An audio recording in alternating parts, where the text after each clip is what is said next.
மெய்யழகன் பார்த்துட்டு வந்து எனக்கு இன்னுமே நான் ஒரு குறைஞ்சது ஒரு 100-150 தடவை பார்த்துருப்பேன் படம் வந்ததுக்கப்புறம். இந்த படத்தை ஏன்டா தேட்டரில் நீங்கள் ஓட விடலை, இவ்வளோ நல்ல ஒரு படம், ஒரு ஃபீலிங்ஸும் ஒரு ஃப்ரேம் பை ஃப்ரேம். ஏன்னா நான் கிராமத்துலேருந்து வந்தவன் தான். தக் லைஃப் போயிட்டுருக்கிறப்போ இந்த மாதிரி அவங்க வந்து கமர்ஷியல்ட்டு அந்த இதை காமிச்சிருக்காங்க, ஃபஸ்ட் லுக் போஸ்டர் காமிச்சிருக்காங்க. காமிச்சப்போ முடி கொஞ்சம் ஜாஸ்தியாக இருக்குப்பா, இந்த ஒரு இன்னும் கொஞ்சம் கம்மி பண்ணலாம் அப்படின்னு சொல்லியிருக்காங்க. ஒயிட் ஹேர் இது எப்போ அவர்கிட்ட காமிச்சிங்க? நான் முந்தா நேற்று நாங்கள் ஷூட் போயிருந்தேன், தக் லைஃப் ஷூட் போயிருந்தேன், அப்போ காமிச்சேன். அவர் சொன்ன கரெக்ஷனை நான் சொல்லியிருக்கேன். ஆண்டவர் சொல்லியிருக்காரு. ஆக்டராக கமலஹாசன் அப்படிங்கிற ஒரு லெஜெண்டு ஒரு வாயில் வந்த ஒரு வேர்ட்ஸ் நானும் அந்த அட்டர் பண்ணியிருக்கேன் அப்படின்னு சொல்லும்போது ஆக்சுவலாக இன்னொரு திறமை இருக்குது. எப்படின்னா நம்மலாம் யார்ட்டையாவது பேச ரொம்ப பயப்படுறோம் அப்படின்னா அவர் அங்கே போயிட்டு ஜாலியாக பேசிட்டு வந்துடுவார். பாண்டியராஜன் சார் வந்தார், அவர்கிட்டயும் அவர் வந்து நீ வீட்டுக்கு வாடா அப்படிலாம் பேசுவார். எனக்கு அவரோட படத்தில் இந்த கோபாலாலாம் ரொம்ப இதை சொல்லலையே. அவருக்கு எப்படின்னா சீன் பை சீனு என்ன டயலாக், யார் பேசுனாங்க, எந்த இடத்துல இருந்து அப்பாஸ்ட்ரோஃபி, எந்த இடத்துல பங்க்சுவேஷன், அதெல்லாம் கூட அழகாக சொல்லுவார். ஓகே மக்களே, இன்றைக்கி வந்து நம்ம கூட வந்து ஜாயின் பண்ணிருக்கிறது யார் அப்படின்னு சொன்னால் வைஷ்ணவி. அவங்க வைஷ்ணவின்னு சொன்னோன்னா யார் அதை அப்படி டக்குன்னு உங்களுக்கு யோசிக்க தோணும். ஆனால் நீங்கள் கண்டிப்பாக ஜீ தமிழ் பார்த்துருப்பீங்க, ஜீ தமிழில் வீரா சீரியல் பார்த்துருப்பீங்க. வீரா சீரியல் ஐ திங்க் 6:30 என்னமோ அந்த டைமுக்கு வந்துட்டுருக்குன்னு நினைக்கிறேன். ஸோ அந்த சீரியலோட மெயின் லீட், அதாவது ஹீரோயின், அவங்க தான் வந்திருக்காங்க. இவன் எப்படி சொல்ல மாட்டான். உங்களுக்கு ஒரு பையனா இப்படி இருக்கணும்ப்பா அப்படின்னு இருக்கிறப்போ என்ன குவாலிட்டிஸ் உங்களுக்கு தேவைப்படுது? சிம்பிளாக கேட்குறேன். ஒரு பையனா நம்மளுக்கு ஃப்யூச்சரில் ஹஸ்பண்டாக இப்படி இருக்கணும் அப்படின்னு சொல்லி யோசிக்கணும். எப்படிப்பட்ட ஒரு ஆள் வேணும்? பொண்ணு மதிக்கணும், அவங்க என்ன ஆசைப்படுறாங்க, என்ன வந்து யோசிக்கிறாங்க, அதை வந்து நீங்கள் புரிஞ்சுப்பீங்களோ இல்லையோ அவங்கக்கிட்ட காது கொடுத்து நீங்கள் ஃபஸ்ட்டு கேட்கணும். கிளே மாதிரி தானே, ஒரு நல்ல ஒரு டேரக்டர்கிட்ட நீங்கள் போனீங்கன்னா அவங்க எப்படி வேணாலும் அவங்க வந்து உங்களை மோல்ட் பண்ணிடுவாங்க. ஒரு நல்ல டேரக்டர்கிட்ட போனால் நமக்கே தெரியாத நம்மளோட டேலண்ட்ஸ்லாம் வெளியில் வரும். ஸோ அதை வந்து இந்த சீரியல் ஆர்டிஸ்ட், மூவி ஆர்டிஸ்ட்னு சொல்லிட்டு பிரித்து பார்க்காம எல்லாருக்கும் வந்து அவங்களோட திறமையை பார்த்து அவங்களுக்கு உண்டான ஒரு ரோல் கொடுத்தீங்கன்னா ஆச்சி மசாலா எந்த சமையலும் ருசி தேடும் ரகசியம் 20 ரூபாய். இப்போவே உங்களோட இது எல்லாமே நல்லா இருக்குது மேம். ஆஃப் ஸ்க்ரீன்லேயே வந்துட்டு பயங்கர பாண்டிங் சூப்பராக இருக்குது. கண்ணு வச்சு தேங்க்யூ. சரி, ஓகே. சாரோட ஃபேவரட் மூவி? மொழி, மெய்யழகன், இதெல்லாம் வந்து அவரோட ஒரு எப்படி சொல்கிறது, ஒரு சூதிங் டைம் இருக்கும்ல, அந்த மாதிரி டயத்தில் அவர் எப்பயுமே யூஸ்வலாக பார்க்குற 2 மூவிஸ் அது. Comfort movie. Yeah, very comfort movie. Meiyazhagan பார்த்துட்டு வந்து எனக்கு இன்னுமே நான் ஒரு குறைஞ்சது ஒரு 100-150 தடவை பார்த்துருப்பேன் படம் வந்ததுக்கப்புறம். இந்த படத்தை ஏன்டா தேட்டரில் நீங்கள் ஓட விடலை, இவ்வளோ நல்ல ஒரு படம், ஒரு ஃபீலிங்ஸும் ஒரு ஃப்ரேம் பை ஃப்ரேம். ஏன்னா நான் கிராமத்துலேருந்து வந்தவன் தான், எனக்கும் தெரியும். என்னோடய ரூட்ஸ் எல்லாமே கிராமம்தான். ஆனால் வந்து கிட்டத்தட்ட 20 வருஷத்துக்கு மேலே ஆயிடுச்சு சிட்டிக்குள்ளெல்லாம் வந்து. பட் ஆனால் அவ்வளோ அழகாக, அவ்வளோ நீட்டாக காமிச்சு from starting to the end. அதில் குறிப்பாக சொல்லணும்னா அந்த 2 கேரக்டர் மட்டும் இல்லாமல் லேடிஸை வந்து ஒரு டிசைன் பண்ணியிருப்பார். ஓகே. உமன் ஆஃப் மெய்யழகன் ஒன்று தனியாகவே ஒரு ஃபோட்டோஸ் நீங்கள் பார்த்துருப்பீங்க. ஒரு டிசைனும் ஒரு கேரக்டரும் அவ்வளோ அழகாக இருக்கும், அவ்வளோ அழகாக இருக்கும். அந்த சின்ன குழந்தையிலேருந்து பாட்டி வரையிலும் ஒன்றும் இல்லை. அந்த இதில் போயிட்டுருக்கிறப்போ இவங்க 2 பேரும் காலையில் அணைக்கட்டுலேருந்து வரும்போது ஒரு பாட்டி கிராஸ் ஆகும். அந்த கிராஸ் ஆகும்போது புள்ளத்தாச்சி பிள்ளைய விட்டுட்டேங்கடா, நீ வெளியே சுற்றிட்டு இருக்க அப்படின்னு கேட்டுட்டு போவோம். அதுக்கு சம்மந்தமே இல்லாமல் இவர் ஒரு பதில் சொல்லுவார். ஏன்னா இவர் வந்து கொஞ்சம் ஒரு அந்த பூஸில் ஒரு இதில் இருப்போம், ரொம்ப சந்தோஷமாக இருப்போம்ல. வந்துட்டு போயிட்டு இருக்கிறப்போ நம்ம ஊரில் அதை கேட்பாங்களா? அப்பார்ட்மெண்ட்டில் இருக்கிறப்போ நம்ம கீழே நடந்து போயிட்டு இருக்கோம், எங்கே கேட்பாங்களா? பக்கத்துல யாருன்னே தெரியாது, நம்ம பக்கத்து வீட்டில் இருக்கோமானே தெரியாது. நான் ஒரு அப்பார்ட்மெண்ட்ல 9 வருஷம் எனக்கே தெரியாது பக்கத்துல யார் இருந்தாங்கன்னு. திறந்தா 4 வீடு இருக்கும், தெரியாது. ஆனால் அதெல்லாம் கிராமத்தில் மட்டும்தான் நம்ம பார்க்க முடியும். அது அந்த அழகை காமிக்கிறது ரொம்ப கஷ்டம், சாதாரண விஷயம் கிடையாது. ரொம்ப கஷ்டம். அவ்வளோ நல்லா பண்ணியிருப்பாங்க. மொழி வந்து அது உங்களுக்கு கண்டிப்பாக நீங்கள் பார்த்துருப்பீங்க, அது அபியும் நானும்.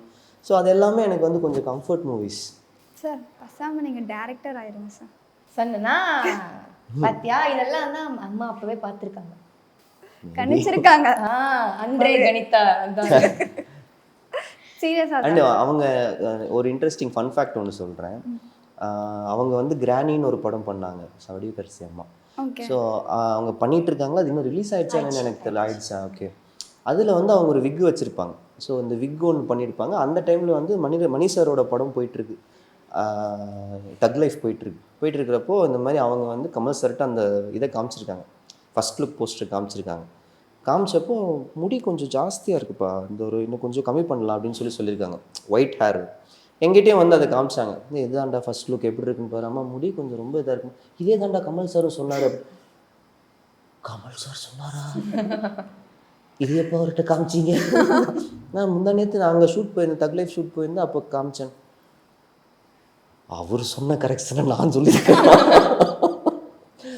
அது அந்த ஒரு இருக்குல்ல, அந்த ஒரு ஆண்டவர் சொல்லியிருக்காரு. ஸோ அந்த மாதிரி இருக்கிறப்போ வந்து எனக்கு அவரை பற்றி அவரோட அதர் சைடு வந்து I don't know about it. But ஆக்டராக கமலஹாசன் அப்படிங்கிற ஒரு லெஜெண்டு ஒரு வாயில் வந்த ஒரு வேர்ட்ஸ் நானும் அந்த அட்டர் பண்ணியிருக்கேன் அப்படின்னு சொல்லும்போது I felt very very happy. ரொம்ப நல்லா இருந்திருக்குமே அந்த மூமெண்ட்டு. சிலுத்துருச்சு. இப்போ என்னன்னா, இப்போ நானே பேசிட்டே இருக்கிறேன் இல்லையா, நீங்க நீங்களும் பேசிட்டே தான் இருக்கீங்க. ஓகே, பேசிட்டு தான் இருக்கீங்க. இப்போ என்னன்னா, என்னோட ரோலை நீங்கள் எடுத்துக்க போகிறீங்க. நீங்கள் ஆங்கர், அவங்க கெஸ்ட்டு, உங்களோட ஷோ கெஸ்ட்டு. ஓகேவா? நீங்கள் எங்கே போகிறீங்க? நான் இங்கே தான் உங்களை கவனிக்க போகிறேன். ஓகேவா? ஸோ வந்துட்டு நீங்கள் இது வரைக்கும் கேட்கக்கூடிய ஒரு விஷயம் இருந்திருக்கும் இல்லையா, அதை வந்துட்டு கேட்டு தெரிஞ்சுக்க போகிறீங்க. அவர் உங்களோட ஷோவோட கெஸ்ட்டு. அடுத்த செக்மெண்ட்டில் நீங்கள் ஆங்கர், அவங்க கெஸ்ட்டு. ஓகேவா? ரெண்டு கேள்வி. பேமெண்ட் எவ்வளோ? ஆமாம், பேமெண்ட் எவ்வளோ லாஸ்ட் சொல்லுவோம் நாங்கள். மோதிரத்தை ஒன்று கழட்டி கொடுத்துட்டு. ஓகே, ரெடியா? நிகழ்ச்சி ஆரம்பிச்சிடலாமா? யார் ஃபர்ஸ்ட் ஆங்கராக இருக்கீங்க? ஓகே தான். அவருக்கு இது ஈஸி. ஓகே, அவர் எம்சிஆலாம் இருந்திருக்கிறாரு. அவருக்கு நான் பண்ணி ஈவெண்ட்ஸ் எல்லாம் பண்ணியிருக்கேன். பையன்கிட்ட நிறைய திறமைகள்லாம் நிறையா. ஆக்சுவலாக அவருக்கு இன்னொரு திறமை இருக்குது. எப்படின்னா, நம்மலாம் யார்ட்டையாவது பேச ரொம்ப பயப்படுறோம் அப்படின்னா அவர் அங்கே போயிட்டு ஜாலியாக பேசிட்டு வந்துடுவார். பாண்டியராஜன் சார் வந்தார். ஓகே, அவர்கிட்டயும் அவர் வந்து நீ வீட்டுக்கு வாடா அப்படிலாம் பேசுவார்.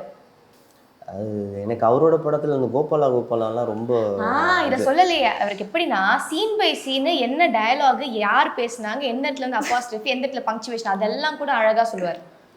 அவர்கிட்ட அதை சொல்லலாம். அந்த ரொம்ப பிடிச்ச படம் தான். ஸோ அந்த டைலாக் வந்து அவர்கிட்ட சொல்லிட்டு, ஓ இன்னைக்கு கோகுலாஷ்டமி, அதுதான் இவனோட ராஜ்யம் நடந்துக்கிட்டு இருக்கு அப்படின்னு வெண்ணிலடை மூர்த்தி மேலே இருந்து சொல்லுவார். இல்லை வார்த்தை மரம் சொல்கிறான் பாரு அப்படின்னு அடிச்சாருன்னு. ஸோ என் வீட்டை ஒருத்தர் கண்டிப்பாக சாப்பிட கூப்பிட்டுருந்தாரு.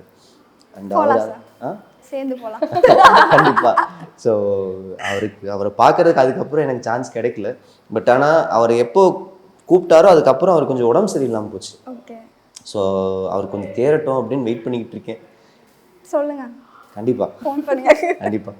எங்களுக்கு கூட கெஸ்ட்டை இன்டர்வியூக்கு கூப்பிட்றது கூட கஷ்டமா இருக்குது. பேச்சு திறன் நீங்கள் உங்ககிட்ட நிறையா இருக்குது. ஸோ எங்களுக்கு ஹெல்ப் பண்ணிங்கன்னா கொஞ்சம் நல்லா இருக்கும். சரி, ஓகே, ஃபன்னாக ஸ்டார்ட் பண்ணலாமா? யா, ஓகே, வெல்கம் பண்ணுங்க உங்களோட கெஸ்ட்டை. ஓகே மக்களே, இன்னைக்கு வந்து நம்ம கூட வந்து ஜாயின் பண்ணிருக்கிறது யார் அப்படின்னு சொன்னால் வைஷ்ணவி. அவங்க வைஷ்ணவின்னு சொன்னோன்னா யார் அதை அப்படி டக்குன்னு உங்களுக்கு யோசிக்க தோணும். ஆனால் நீங்கள் கண்டிப்பாக ஜீ தமிழ் பார்த்துருப்பீங்க. ஜீ தமிழில் வீரா சீரியல் பார்த்துருப்பீங்க. வீரா சீரியல் ஐ திங்க் 6:30 என்னமோ அந்த டைமுக்கு வந்துட்டு இருக்குன்னு நினைக்கிறேன். ஸோ அந்த சீரியலோட மெயின் லீட், அதாவது ஹீரோயின், அவங்க தான் வந்திருக்காங்க. ஹாய் வைஷ்ணவி, எப்படி இருக்கீங்க? How is it going? All good, all good. How you? All good. சாப்பிட்டீங்களா? இல்லைங்க, இனிமேல் தான் சாப்பிடணும். ஓகே, நானும் இன்னும் சாப்பிடல. அப்புறமா எங்கே சாப்பிட போகிறேன்னு சொல்லுங்கள் அந்த. ஓகே, சரி, ஓகே. இன்றைக்கி வந்து நம்ம டைரெக்டாக கொஸ்டின்ஸுக்கு வந்துடுவோம். ஓகேங்களா? ஸோ உங்களோட டைமையும் நான் வேஸ்ட் பண்ண விரும்பல. ஸோ ஃபர்ஸ்ட் எடுத்துன்னு நான் கேட்குறது பேசிக்கான ஒரு கொஸ்டின் தான். உங்களுக்கு ஒரு பையனா இப்படி இருக்கணும்ப்பா அப்படின்னு இருக்கிறப்போ என்ன குவாலிட்டிஸ் உங்களுக்கு தேவைப்படுது? சிம்பிளாக கேட்குறேன். ஒரு பையனா நம்மளுக்கு ஃப்யூச்சரில் ஹஸ்பண்டாக இப்படி இருக்கணும் அப்படின்னு சொல்லி யோசிக்கணும். எப்படிப்பட்ட ஒரு ஆள் வேணும்? பொண்ணு மதிக்கணும். அவங்க என்ன ஆசைப்படுறாங்க, என்ன வந்து யோசிக்கிறாங்க, அதை வந்து நீங்கள் புரிஞ்சுக்கிறீங்களோ இல்லையோ, அவங்க கிட்ட காது கொடுத்து நீங்கள் ஃபஸ்ட்டு கேட்கணும். இது ஓகேவாமா, இதெல்லாம் வந்து நம்ம பண்ணலாமா, நாம பண்ணலாமா அப்படின்னு ஒன்று வரணும். நான் இது பண்ண போகிறேன், நீ என்ன பண்ண போகிற அப்படின்னு கேட்குறது பதிலாக நாம அப்படின்னு ஒன்று ஆகும்போது, ஓகே. ஸோ அந்த நாம அப்படின்றது தான் வந்து மெயின். ஸோ அடுத்து வர ஃப்யூச்சருக்கு நம்ம என்ன பண்ண போகிறோன்றதை சேர்ந்து டிஸ்கஸ் பண்ணணும். ஓகே, மைண்ட் செட்டாக வந்து தான் அப்படின்னு நினச்சோம் அப்படின்னா இது எல்லா இடத்துலையுமே பிரேக் ஆகிடும். ஸோ ஃபன்னாக ஹாப்பியாக நம்மளோட பார்ட்னரை வந்து எவ்வளோ சந்தோஷப்படுத்தி வச்சுக்க முடியுமோ நம்மளும் அதே மாதிரி சந்தோஷமாக. ஏன்னா பிகாஸ் நீங்கள் என்ன கொடுக்குறீங்களோ அதே உங்களுக்கு கண்டிப்பாக கிடைக்கும். அட்லீஸ்ட் ஒருவேளை நமக்கு கிடைக்கல அப்படின்னா அட்லீஸ்ட் 10% நமக்கு வரும்ல. ஸோ நம்ம அதிகமாக கொடுக்கும்போது நமக்கு ஒரு விஷயம் கிடைக்கும் போது அது இன்னொரு ஹாப்பினஸ் கொடுக்கும். ஸோ அந்த மாதிரி ஒரு பார்ட்னர் இருக்கும். சூப்பர். ஓகே, பர்சனலாக ஒன்று போயிடுச்சு, அடுத்து ப்ரொஃபஷனலாக ஒன்று வருவோம். ஸோ உங்களுக்கு வந்துட்டு சில்வர் ஸ்க்ரீன்லாம் நடிக்கணும்னு ஆசை கண்டிப்பாக இருக்கும்னு நான் நம்புகிறேன். ஸோ அந்த மாதிரி இருக்கிற சுச்சுவேஷன்ஸில் வந்து இப்போ இருக்கிற பீப்புள், இப்போ இருக்கிற டைரக்டர்ஸ் ஆகட்டும், இப்போ இருக்கிற நெக்ஸ்ட் லெவல் நம்ம போகிறதுக்கு நடுவில் இருக்க எல்லாருமே ஆகட்டும், டெக்னீஷியன்ஸ் ஆகட்டும், ஏன் வந்து சீரியலில் இருக்கிற ஆர்டிஸ்ட்டை வந்து எடுக்கலை அப்படிங்கிற ஒரு பேச்சு வந்து ஜாஸ்தி போய்கிட்டு இருக்கு சில்வர் ஸ்க்ரீனுக்கு. அதை நீங்கள் எப்படி பார்க்குறீங்க? ஆக்சுவலாக தமிழ் இண்டஸ்ட்ரியில் மட்டும்தான் வந்து இந்த பிரச்சனை இருக்குது. ஏன்னா மலையாளமாக இருக்கட்டும், ஹிந்தியாக இருக்கட்டும், அங்கே எல்லாருமே ஆர்டிஸ்ட்டாக மட்டும்தான் பார்ப்பாங்க. இங்கே நமக்கே தெரியாமல் நம்மளோட ஃப்ரெண்ட்ஸே வந்து இவங்க சீரியல் ஆர்டிஸ்ட், இவங்க மூவி ஆர்டிஸ்ட்னு சொல்லிட்டு பிரித்து பார்ப்பாங்க. ஓகே. ஸோ இன்னமும் வந்து சீரியல்னால் வந்து ஒரு ஸ்டாக் ரியாக்ஷன்ஸ் தான் கொடுப்பாங்க அப்படின்ற மாதிரி ஒரு பிரம்மை அவங்கக்கிட்ட இருக்குது. அதெல்லாம் எப்போவோ பிரேக் பண்ணி நிறைய ஆர்டிஸ்ட் வந்துட்டாங்க.